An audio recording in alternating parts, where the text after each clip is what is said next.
The air on Blackport Station tasted like rust and resignation.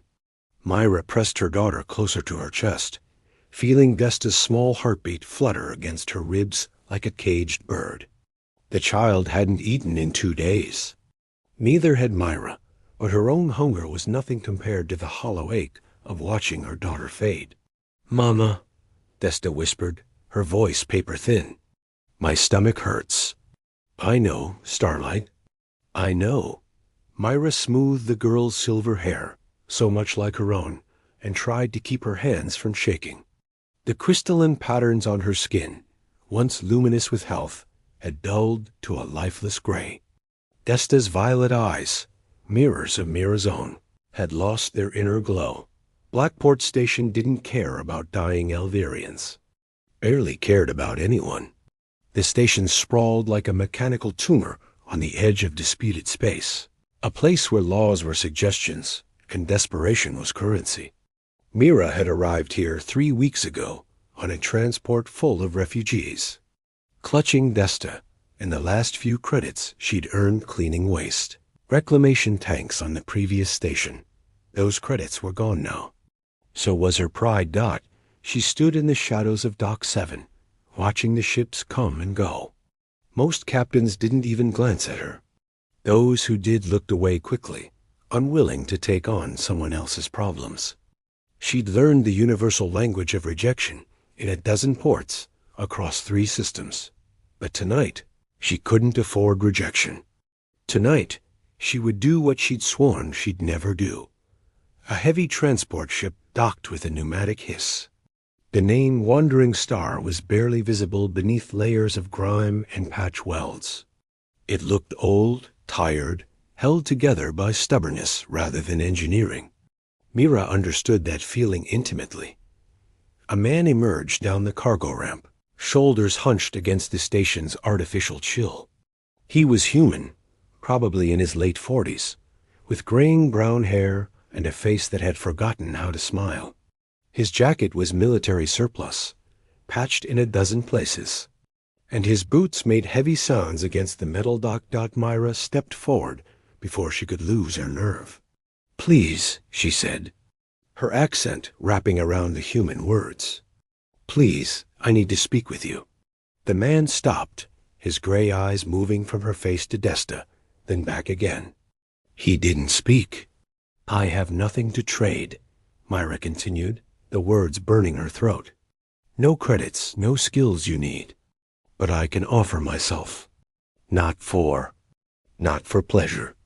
Just for work, for labor, for whatever you need. In exchange for food and passage. For my daughter. She's hungry." The man's expression didn't change. He studied her in silence, and Mira felt herself being measured, evaluated, priced. She'd seen that look before, in the eyes of the traffickers who tried to buy her contract on the last station. She'd run then. But running required energy and hope, and she had neither left. "What's your name?" the man asked finally. His voice was rough, like stones grinding together. "Myra, my daughter is Desta." He nodded slowly, then crouched down, his knees cracking audibly. He looked at Desta with something Mira couldn't quite identify. Not pity, not hunger. Something else. "When did she last eat?" He asked. 2 days ago. "Half a protein bar." A man stood, wincing slightly.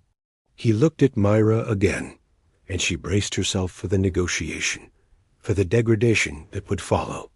She'd prepared herself. She could endure anything if it meant Desta survived. "I'm Garrett Stone," the man said, "and I'm not interested in your offer." Myra's stomach dropped. "Please, I'll do anything. Didn't say I wouldn't help. Said I'm not interested in buying you." He jerked his head toward the ship. "I've got soup heating in the galley. Real food, not that protein paste garbage. You're both welcome to it." Myra stared at him, unable to process the words. I don't understand." "Not sure I do either," Garrett admitted. He looked uncomfortable, like he'd surprised himself. But I've got food going to waste and an empty crew quarters. You can stay there tonight. We'll figure out the rest tomorrow. Why? The question escaped before Myra could stop it. Garrett's jaw tightened. For a moment, he looked older, worn down by weights Myra couldn't see. Because someone should have helped me once, and they didn't. Because that little girl looks at me like I might be the last chance she's got. Because I'm too damn tired to keep pretending I don't care. He turned and started walking toward the ship, then paused and looked back. You coming or not? Myra's legs moved before her mind caught up. She followed him up the ramp, Desta's weight in her arms suddenly feeling lighter. The ship's interior was cramped and cluttered, but it was warm. So warm.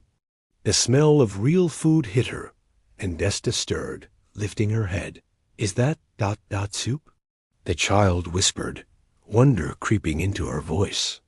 Yeah, Garrett said, leading them through a narrow corridor. Split pea with actual vegetables. Tastes better than it sounds. The galley was small, barely large enough for the three of them. Garrett pulled down bowls from a magnetic rack and ladled thick, steaming soup into them. He set the smallest bowl in front of Desta, then placed a spoon beside it. Go ahead, he said gently.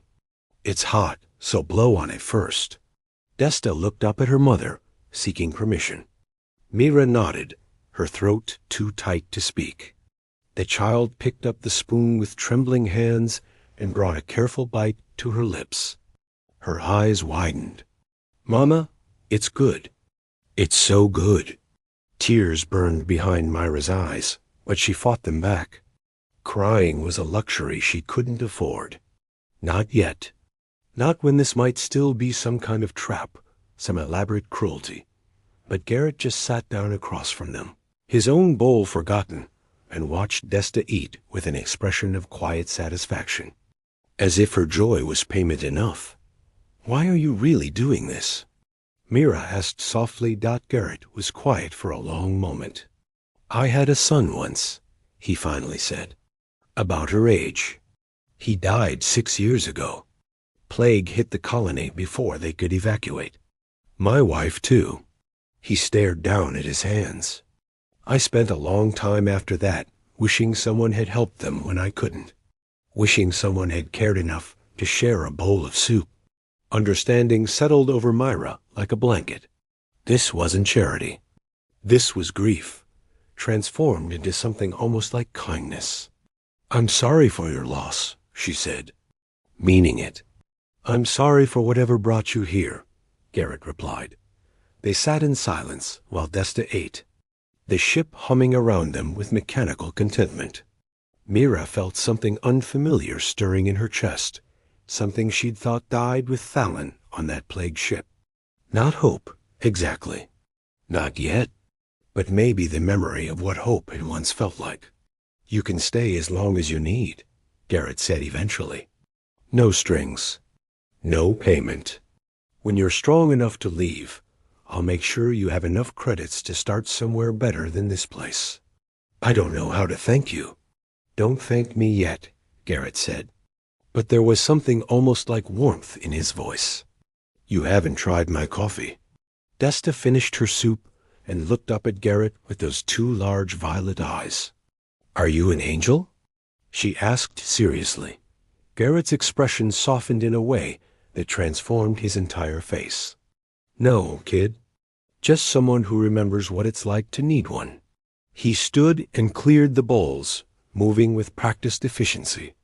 Myra watched him, noting the careful way he moved, the gentleness in his rough hands. This was a man who'd been broken and learned to function despite the cracks. The crew quarters are through that door, Garrett said, pointing. There's a bed and clean blankets.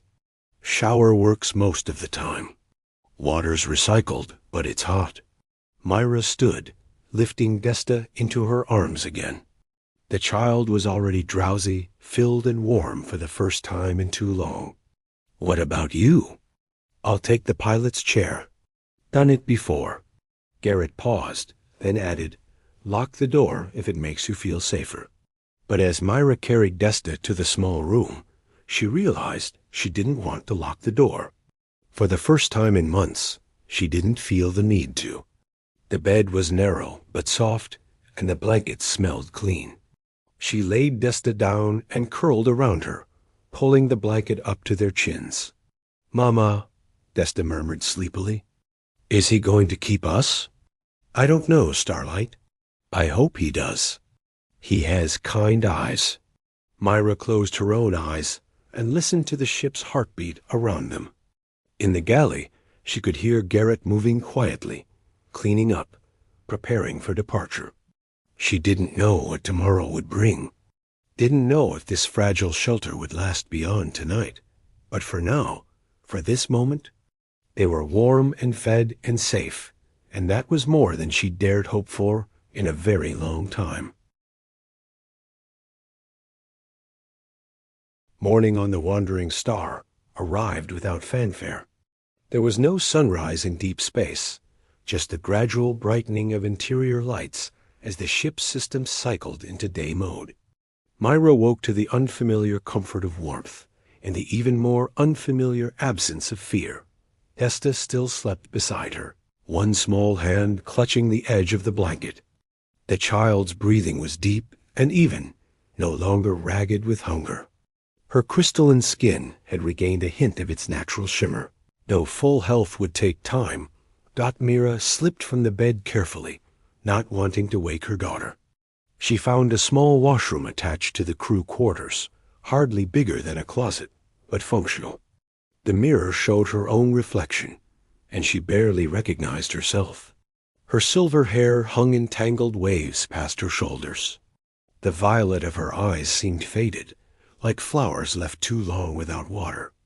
The elegant patterns that marked her face and neck, normally luminescent with bioluminescence, lay dormant and dull. She looked like a ghost of herself. The shower, when she finally worked up the courage to use it, was a revelation. Hot water was a luxury she hadn't experienced in months. She stood under the spray longer than necessary, letting it wash away layers of station grime and accumulated despair. When she emerged, wrapped in a towel that smelled of clean detergent, she felt almost like a person again. The clothing locker yielded a worn gray shirt and pants that were far too large. But she rolled up the sleeves and cinched the waist with a piece of cord. It would do. She found Garrett in the cockpit, surrounded by holographic displays and navigation charts. He hadn't changed clothes, and there was a coffee cup balanced precariously on the console beside him. He looked like he'd been there all night. "You should have taken the bed," Myra said quietly. Garrett glanced back at her, then returned his attention to the displays. "Chair's fine. I'd slept in worse places. So have I. That's not the point." He made a non-committal sound and adjusted something on the navigation panel. The stars beyond the viewport shifted almost imperceptibly as the ship corrected its course. Myra moved closer, studying the charts. "Where are we going?" "Away from Lackport. Beyond that, I haven't decided." He took a sip of his coffee, grimaced at the taste, and set it down. "Thought I'd ask you first. Any place you're trying to reach? Anyone waiting for you?" "No one's waiting." The words came out flatter than she intended. "There's no one left." Garrett nodded, accepting this without prying. Myra appreciated that more than she could express. She'd grown accustomed to questions, to the invasive curiosity of people who wanted to know exactly how desperate she was, as if measuring her suffering against their own. "What about you?" she asked. "Where were you headed before?" "Before us? Nowhere in particular. I haul cargo when I can find it, take odd jobs, move around. Haven't had a destination in years." He leaned back in his chair, the leather creaking. Destinations require having something to reach for. The bleakness in his voice was familiar. Myra recognized it because she heard the same tone in her own words when she spoke about the future. Or rather, the absence of one. "Your son," she said carefully. What was his name? Garrett's hands stilled on the console. For a moment, she thought he wouldn't answer. Then, quietly, Jonas. He was 7 when he died. Loved stories about spaceship captains and ancient Earth explorers. Used to draw pictures of himself piloting a ship like this one. He gestured vaguely at the cockpit around them. He was good at drawing. Better than any kid his age had a right to be. And your wife? Rebecca. Garrett's voice softened when he said the name. She was a botanist. Kept a garden on the colony even though the soil was terrible. She could make anything grow. Used to say that life finds a way if you give it half a chance. Myra settled into the co-pilot's chair, pulling her knees up to her chest. My partner was named Fallon. He was a solar engineer, worked on the atmospheric processors. He could fix anything with his hands. She smiled at the memory, though it hurt. When I was pregnant with Desta, he built her a cradle from salvaged metal. Welded little stars into the sides so light would shine through in patterns. He said every child should sleep under stars. What happened to him? Radiation leak in the processing station. They didn't have proper shielding, cut costs to meet quotas. He absorbed a lethal dose trying to seal the breach and save the others. Myra's fingers traced the seam of her pants. He lasted 3 weeks after that, long enough to hold Desta once when she was born. Long enough to name her. It means star gift in our language. Garrett turned to look at her fully, and in his gray eyes she saw recognition. Not pity, but understanding. The understanding of someone who'd walked through the same fire and emerged scarred. After they died, Garrett said, people kept telling me it would get better. That time heals, that I'd move on, find purpose again. They were wrong. It doesn't get better. You just get better at carrying it. Yes, Mira said simply. Exactly that. They sat in silence. 2 people who understood that some griefs don't heal. They just become part of who you are. The ship hummed around them, carrying them through the infinite dark. And somehow the silence felt less empty than it had before. A small sound from the corridor broke the moment. Desta appeared in the doorway, rubbing her eyes with one hand, while the other clutched a tattered cloth doll that Mira had managed to keep through all their travels. The child's silver hair stuck up at odd angles, and she looked uncertain about whether she was allowed to enter. "Good morning, Starlight," Mira said, opening her arms. Desta padded over and climbed into her mother's lap, still warm from sleep. She studied Garrett with curious violet eyes. "Are we flying?" she asked. "We are," Garrett confirmed. "Want to see?" He tapped a control, and the main viewport depolarized fully, revealing the starfield in its full glory. Desta gasped, pressing her hands against her mother's arms. "It's beautiful," she whispered. "Are those all suns?" "Every one of them. And most of them have planets circling them. Billions of worlds out there. Have you seen them all?" Garrett's lips quirked in something almost like a smile. "Not even close. But I've seen a few. Saw a planet once where the oceans glowed blue at night. Saw another where the trees grew so tall their tops disappeared into the clouds. Did you see any with purple grass? Mama says there's a planet with purple grass somewhere. Haven't seen that one yet, but I'll keep an eye out." Desta settled more comfortably in Myra's lap, her attention fixed on the stars. "Mama, I'm hungry again. Is that okay?" "Of course it's okay," Myra said, relief flooding through her. Hunger meant healing. Hunger meant her daughter's body was fighting to recover. "I'll get breakfast started," Garrett said, standing. "Fair warning, I'm not much of a cook. But I can manage eggs if the protein synthesizer cooperates." "I can help," Myra offered, but Garrett shook his head. "You stay there with her. Enjoy the view. I'll call you when it's ready." He disappeared into the galley, leaving Mira alone with Desta and the stars. The child leaned back against her mother's chest, and Myra rested her chin on top of Desta's head, breathing in the clean scent of her hair. "Mama," Desta said softly, "is he going to keep us?" "I don't know, my heart. We're guests on his ship. We can't expect him to. I like him. He's sad like you, but he's nice anyway." Children saw things with such clarity. No pretense, no social masks. Just truth stripped to its essence. "Yes," Myra agreed. "He is nice. I wish we could stay. I like the stars better than stations." "Me too, Starlight." "Me too." Breakfast was indeed scrambled eggs, slightly rubbery but edible, accompanied by toast that was only a little burnt. Garrett set the plates down with an almost apologetic expression. "Told you I wasn't a cook." But Desta ate with enthusiasm, and Myra found herself hungrier than she'd realized. Real food, eaten without fear, tasted better than anything she remembered.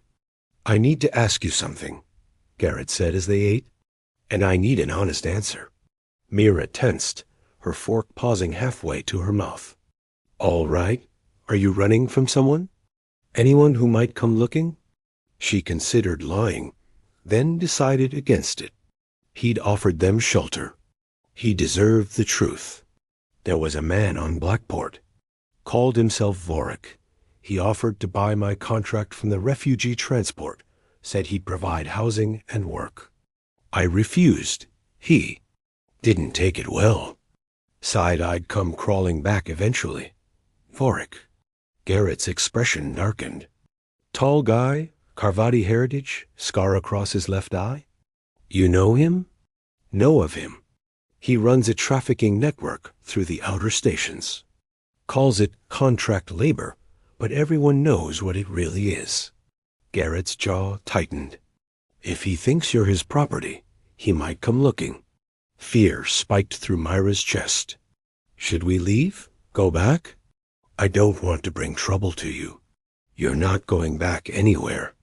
Garrett's voice was firm. I'm just saying we need to be smart. I'll file false flight plans. Keep us off the main routes. I've got a few tricks for staying invisible.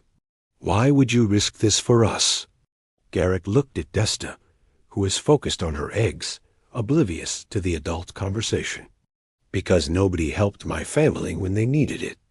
Because I've spent 6 years wondering if things would have been different if someone had cared enough to interfere. He met Myra's eyes. I can't change what happened to them, but I can change what happens to you. Myra felt something crack inside her chest, some protective wall she'd built to survive. I don't know how to repay this. Then don't try. Just ... Garrett hesitated, searching for words. Just don't disappear the moment you don't need me anymore. I know that's selfish, but I'm tired of being alone on this ship. The vulnerability in his admission surprised her. This gruff, weathered man who'd saved them without asking for anything was admitting he needed something after all. Not payment, not servitude. Just company. Just proof that connection was still possible. We won't disappear, Myra promised. Not unless you want us to. I won't. Desta looked up from her plate, egg on her chin. Does this mean we can stay? Garrett and Myra exchanged glances. Something passed between them, an unspoken agreement, a recognition of shared damage and tentative hope. Yeah, kid, Garrett said gently. You can stay? Desta beamed, and for the first time since her father's death, Myra saw her daughter look truly happy. The Wandering Star docked at Meridian Outpost 3 days later, tucked between a hulking mining vessel and a sleek corporate courier. The outpost was smaller than Blackport, cleaner, but no less dangerous for those who knew how to read the signs. Myra recognized the type immediately. Respectable enough on the surface, corrupt enough beneath to ask no questions about who came and went. Garrett killed the engines and began the shutdown sequence, his movements practiced and efficient. We need fuel and supplies. I'll handle it. You two stay on the ship. Keep the doors locked.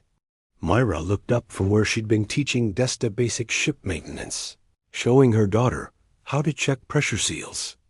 I could come with you. Help carry things. Too risky.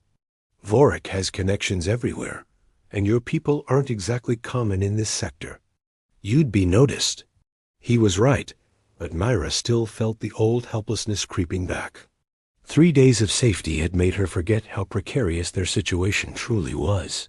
She was a refugee with no papers, no legal standing, and a child to protect. One report to the wrong authority, and they'd be separated, processed, sold off to pay for passage somewhere neither of them wanted to go. How long will you be gone? She asked. 2 hours, maybe 3. There's a trader here who owes me a favor. I'll see if I can get us a good price on rations. Garrett pulled on his jacket, checking the inner pockets. If anyone tries to board, don't open the door. The ship's security will hold for a while. Garrett. Mira stood, moving closer. Thank you for being careful with us. Something flickered in his eyes, an emotion he quickly shuddered. Just lock the door behind me. She did, waiting until she heard his footsteps fade down the docking corridor before returning to Desta. The child had lost interest in pressure seals and was now drawing on a scrap of paper Garrett had given her, using colored pencils he'd produced from somewhere in the ship's cluttered storage. What are you making? Mira asked, settling beside her. A picture of us. See? That's you. That's me. And that's Garrett. Desta pointed to 3 stick figures standing in front of a roughly sketched ship. We're a family now. Myra's throat tightened. Sweetheart, we're guests on Garrett's ship. That doesn't make us. But I want us to be, Desta interrupted, her violet eyes pleading. Don't you? He's nice, and he makes you smile, and he doesn't look so sad when we're here. Before Myra could respond, a heavy thud echoed through the ship's hull. Then another. Not the random sounds of a busy dock, but deliberate, purposeful. Myra's blood turned to ice. Desta, go to the crew quarters. Hide in the storage compartment, like I showed you. Mama. Now. The child recognized the tone, the one Mira used when danger was real. She scrambled up, clutching her drawing, and disappeared down the corridor. Myra heard the soft click of the storage compartment closing. The ship's external com crackled to life. I know you're in there. Myra. The voice was smooth, cultured, with an edge like broken glass. Vorik. You took something that belongs to me. That's very poor business. Myra's hands shook as she moved to the control panel. The security feed showed 3 figures outside the airlock. Vorik stood in the center, tall and elegant in expensive clothes, the scar across his eye pale against his dark Carvati skin. 2 larger men flanked him, clearly hired muscle. I don't belong to anyone, Myra called through the com, keeping her voice steady. You accepted transport on my contracted vessel. You ate food purchased with my credits. That creates debt, little Alvirian. And debt must be paid. Vorik smiled at the camera, showing too many teeth. Open the door. Make this easy. I'll even forget about the interest you've accumulated. I owe you nothing. Then your daughter will pay instead. I know she's with you. I have buyers who specialize in children, particularly exotic ones. Rage flooded through Myra, burning away the fear. Touch her and I'll kill you. Vorik laughed. With what? You're unarmed, untrained, and trapped. But I'm feeling generous. Work for me for 5 years, and I'll let the child go to a decent family. Refuse, and I sell you both to the highest bidder. You have 10 seconds to decide. Myra's mind raced. The ship's weapon systems were locked down in port. The emergency beacon would bring station security, but they'd likely side with Vorik once he showed whatever forged documents he'd prepared. She could try to fight, but 3 against 1 were impossible odds. She'd failed. After everything, after Garrett's kindness and 3 days of hope, she'd failed to protect her daughter. 5 seconds, Vorik said pleasantly. The airlock exploded inward. Not literally, but the violence of it felt explosive. The outer door overrode and slammed open, revealing Garrett Stone.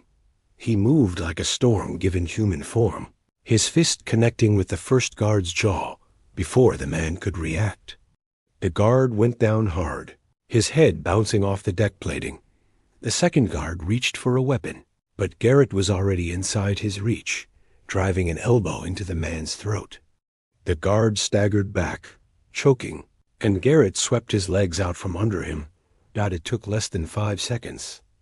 Vorik stepped back, his composure cracking. Stone, I should have known. Always playing the hero for strays. And Garrett's hand shot out and grabbed Vorik by the throat, slamming him against the corridor wall. She's not yours. Neither is the child. Walk away. You don't understand the money involved here. I have contracts, investors. I understand you're threatening a woman and child. Garrett's voice was quiet, deadly. And I understand that gives me the right to put you through that airlock without a suit. You wouldn't dare. I have connections. The station authorities will find your body floating in vacuum and chalk it up to an unfortunate accident. You think you're the first piece of trash I've dealt with? Garrett leaned closer. I spent 20 years in the Colonial Marines. I know 17 ways to kill a man without leaving evidence. Want to learn one? Vorik's face had gone pale. The debt? How much? What? The debt. What does she supposedly owe you? Garrett's grip tightened. Give me a number. 15,000 credits. Transport, food, housing fees, interest, bullshit. But I'll pay it anyway. Garrett released him, and Vorik slumped against the wall, gasping. I'll transfer 20,000 right now. Call it pain and suffering for wasting my time. But in exchange, you wipe her record clean. No contracts, no debts, no paper trail. She never existed in your system. 20,000? Vorik's greed warred with his fear. Aye. That's acceptable. Thought so. Garrett pulled out a credit chip and thrust it at him. Take it and get off my ship. If I see you again, if I even hear you've been asking about Alvirians, I'll find you. And next time, I won't be reasonable. Vorik snatched the chip, his injured pride warring with survival instinct. Survival won. He gestured sharply to his guards, who were struggling to their feet and backed toward the dock. This isn't over, Stone. Yes, it is. Garrett watched until they disappeared, then sealed the airlock and engaged every security protocol the ship had. His hands were shaking. Mira saw it even though he tried to hide it, shoving them into his pockets as he turned to face her. Are you hurt? She asked, rushing forward. I'm fine. Are you? Where's Desta? Hiding. I'll get her. Myra paused, looking up at him. 20,000 credits. Garrett, that's everything I had saved. I know. He said it simply, without regret. It was worth it. But how will you buy fuel? Supplies? You can't. I'll figure it out. I always do. He met her eyes, and the intensity there made her breath catch. You think I'd let him take you? Take her, after everything? Myra's vision blurred with tears she'd been holding back for days. You shouldn't have done this. We're not your responsibility. Maybe not. But you're my choice. Garrett's voice softened. I choose to help you. I choose to keep you safe. And I'd make the same choice tomorrow, even if it cost twice as much. The tears came then, breaking through years of carefully maintained control. Myra pressed her hands to her face, shoulders shaking with silent sobs. All the fear, the desperation, the impossible weight of trying to protect her daughter alone. It all came pouring out. She felt Garrett's arms wrap around her. Tentative at first, then firmer when she didn't pull away. He held her while she cried, one hand moving in slow circles on her back, not speaking, just offering presence and warmth. "I'm sorry," she gasped. "I'm sorry. I don't usually, she. It's all right. You're allowed. I was so scared. If you hadn't come back. But I did. And he's gone. You're free, Mara. Legally, completely free. He can't touch you now." The word felt foreign. Free. She'd been running for so long, looking over her shoulder, waiting for the other shoe to drop. The idea that it was actually over felt impossible to grasp. A small voice from the corridor made them both turn. "Mama?" Desta stood there, eyes wide, taking in the scene. Mira quickly wiped her face and opened her arms. Her daughter ran to her, and Mira scooped her up, holding her tight. "It's okay, Starlight. Everything's okay now." I heard shouting and fighting sounds. "Bad people came," Garrett explained gently. "But they're gone now. They won't come back." Desta looked at him seriously. "Did you punch them?" "I did. Good." She nodded with satisfaction. "Mama says punching is only okay when you're protecting someone you love." The casual way she said it, the assumption implicit in her words, hung in the air. Garrett's expression shifted, something vulnerable and surprised crossing his features. "Your mama's right," he said quietly. Desta wriggled out of Myra's arms and went to Garrett, wrapping her small arms around his leg in an awkward hug. "Thank you for protecting us. You're the best person in the whole galaxy." Garrett looked down at the child clinging to him, and Myra watched his carefully maintained walls crumble. He crouched down to Desta's level, and after a moment's hesitation, hugged her properly. "You're pretty great yourself, kid." Desta pulled back and studied his face. "You should smile more. You look nice when you smile. I'll work on that. Promise?" "Promise." Satisfied, Desta skipped back to her mother. "Can I call him Papa Bear? He's big and strong like a bear, and he protects us." Myra looked at Garrett helplessly, expecting him to decline, to establish boundaries. Instead, he stood slowly, his eyes suspiciously bright.